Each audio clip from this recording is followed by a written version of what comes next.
Hello दोस्तों, स्वागत है आपका मेरे यूट्यूब चैनल इस योर क्लास 10th में। चलिए दोस्तों, आज हम लोग अपने पॉलिटिक्स का चैप्टर 1 पढ़ने जाए जो कि है पावर शेयरिंग। चलिए दोस्तों, शुरू करने से पहले हम लोग दो देश की कहानियों से शुरू करते हैं और दोनों देश की कहानी शुरू करने से उनमें से पहले देश की तरफ उड़ते हुए चलते हैं। यह हमारा एरोप्लेन होने वाला है अब तैयार। ये हमारा एरोप्लेन हो रहा है तैयार। अब हम उड़ते हुए इस देश की तरफ चलते हैं। देखिए दोस्तों, बेल्जियम जो है वो यूरोप की बहुत ही ज़्यादा छोटी कंट्री है जो हमारे हरियाणा स्टेट के बराबर है, और इसकी जो पॉपुलेशन है वो 1 करोड़ है, जो कि हमारे हरियाणा के लगभग आधी है। और जो इसका एथनिक कंपोजिशन है वो बहुत ही ज़्यादा कॉम्प्लिकेटेड है।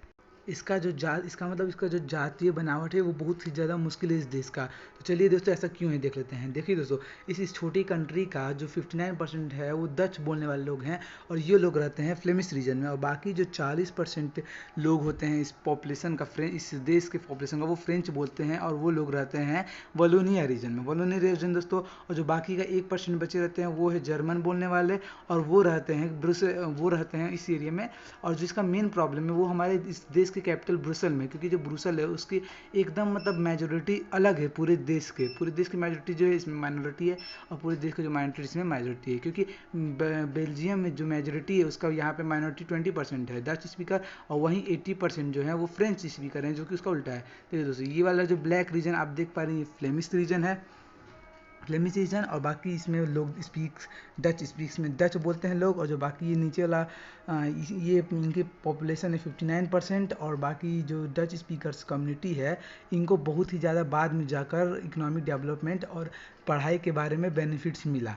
और देखिए दोस्तों, ये जो आपको वाइट कलर का रीजन दिख पा रहा है वो हम लोग का वलोनिया रीजन है, और यहाँ पे लोग फ्रेंच बोलते हैं, और ये हमारे बेल्जियम के 40% पॉपुलेशन को गेन किए हैं। और जो फ्रेंच स्पीकिंग कम्युनिटी है, फ्रेंच बोलने वाले लोग हैं, ये ज़्यादा ताकतवर है और अमीर है दूसरों के मुकाबले। और देखिए दोस्तों, अब हम लोग ब्रुसेल की बात करते हैं। ये जो हम लोग का लाइन वाला रीजन दिख पा रहा है ये हमारा कैपिटल ब्रुसेल है, और ये इसमें 80% लोग फ्रेंच बोलते हैं, जो कि पूरे देश का उल्टा है। पूरे देश में फ्रेंच बोलने वाले लोग माइनॉरिटी हैं, वहीं यहाँ पे मेजोरिटी है, और जो 10-20% थे वो डच बोलते थे। चलिए दोस्तों, इसको हम लोग दूसरे कम देश के कंडीशन से कंपेयर करते हैं। श्रीलंका, जो कि हम लोग के तमिलनाडु के साउथ ईस्टर्न पार्ट में है, इसमें भी बहुत ही ज़्यादा मुश्किल जातीय बनावट है दूसरे देश के मुकाबले। चलिए दोस्तों, यहाँ पे भी एयरप्लेन से चढ़ते हैं। देखिए दोस्तों, जो यहाँ पे 74% लोग हैं ये श्रीलंका के पॉपुलेशन वो सिन्हेलीज हैं, और ज़्यादातर वो लोग बौद्ध धर्म के हैं, और जो 18% है वो तमिल्स है। यहाँ पे तमिल्स भी दो टाइप के, एक श्रीलंका के तमिल्स जो श्रीलंकन तमिल्स है, और बाकी इंडिया के तमिल जो इंडियन तमिल्स है। और जो इंडियन तमिल्स हैं वो उन लोग की पीढ़ी हैं जो इंडियंस कॉलोनियल पीरियड के वक्त आए थे यहाँ प्लांटेशन में काम करने के लिए। और जो तमिल्स हैं वो ज़्यादातर हिंदू और मुस्लिम के धर्म वाले हैं, और बाकी जो 7% क्रिश्चियंस हैं वो दोनों ही धर्म से हैं, जो कि सिन्हला और तमिल दोनों हैं। देखिए दोस्तों, ये जो आपको ऑरेंज कलर का रीजन दिख पा रहा है वो हम लोग का श्रीलंकन तमिल से, और जो ये एकदम डार्क ब्राउन है वो इंडियन तमिल्स का, और जो लाइट ब्राउन कलर का दिख रहा है वो हम लोग का मुस्लिम्स का रीजन है। देखिए दोस्तों, जो बेल्जियम में जो कम्युनिटी थी उसने जो कम्युनिटी थी वो एडवांटेज ले सकती, मेजोरिटी कम्युनिटी थी वो एडवांटेज ले सकती थी अपने मेजोरिटी होने का, जिससे वो फ्रेंच पे और जर्मन बोलने वाले लोगों पे अपने फ़ायदे के लिए कुछ भी कर सकते थे। और बाकी और जब वो फ़ायदे के लिए ऐसा करते हैं तो देश का बंटवारा हो सकता था। झगड़ा करते हैं फ्रांस और वो दोनों स्टेट के, हम लोग को आज़ादी चाहिए, और ब्रुसेल के पे उनको दोनों का मांग रहता कि हम लोग को ब्रुसेल चाहिए। और बाकी जो श्रीलंका थे उसमें सिंहला कम्युनिटी अपने बिगर मेजोरिटी की वजह से बहुत ही ज़्यादा फ़ायदा उठा सकती थी, और इन पूरे देश पे राज अपना कर सकते थे। देखिए दोस्तों, चलिए करते हैं कि दोनों देश में क्या हुआ।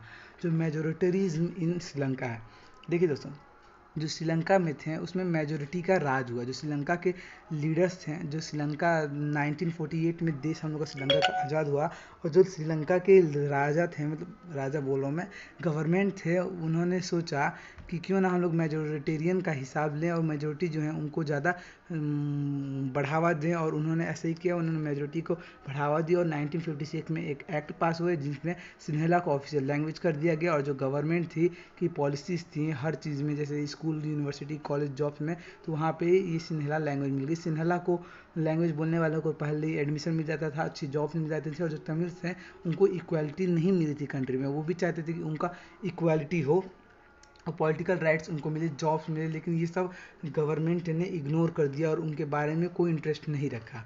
देखिए दोस्तों, जो श्रीलंकन तमिल्स, देखिए दोस्तों, उनके बारे में कोई इंटरेस्ट नहीं रखा। और बाकी जो श्रीलंकन तमिल्स थे उन्होंने अपनी नई नई पार्टीज बनाया, कई सारे स्ट्रगल्स किया ताकि उनको जो तमिल्स है उनको उनका तमिल्स का ऑफिशियल लैंग्वेज बन जाए। लेकिन ये डिमांड को भी और इस डिमांड और अपॉर्चुनिटी को भी ठुकरा दिया गया, गवर्नमेंट ने ठुकरा दिया कि आपका ये लैंग्वेज नहीं बन पाएगा।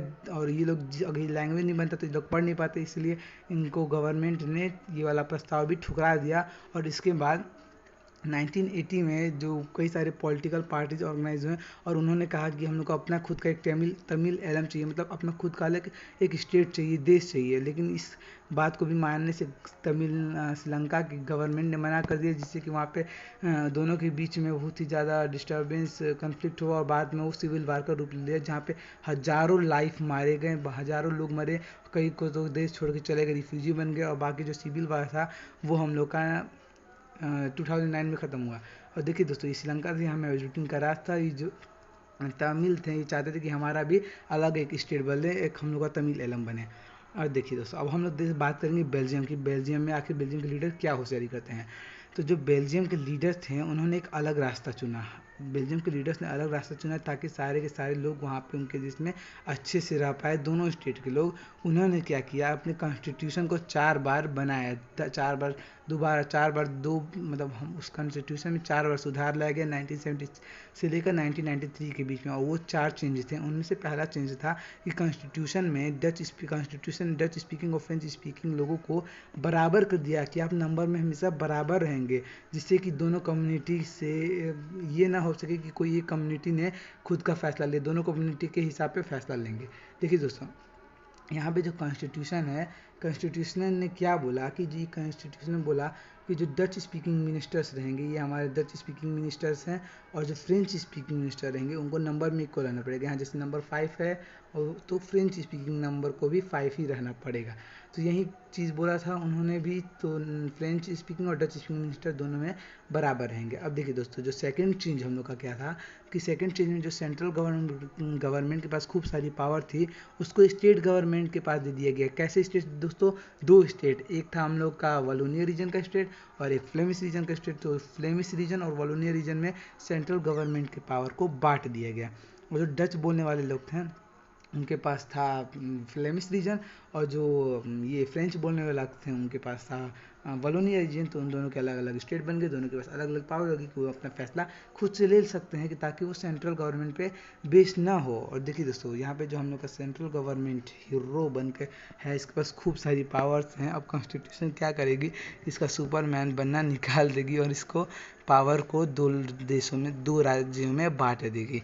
पहला राज्य ये बोलती, देखिए कि दोस्तों क्या बोल रही है, your power would divided among 2 states, तुम्हारी पावर 2 राज्यों में बांट दी जाएगी। अब तुम सुपरमैन नहीं रहोगे, तुम्हारे पास अब इतनी पावर नहीं रहेगी। तो पहला हम लोग का स्टेट क्या है, फ्लेमिश।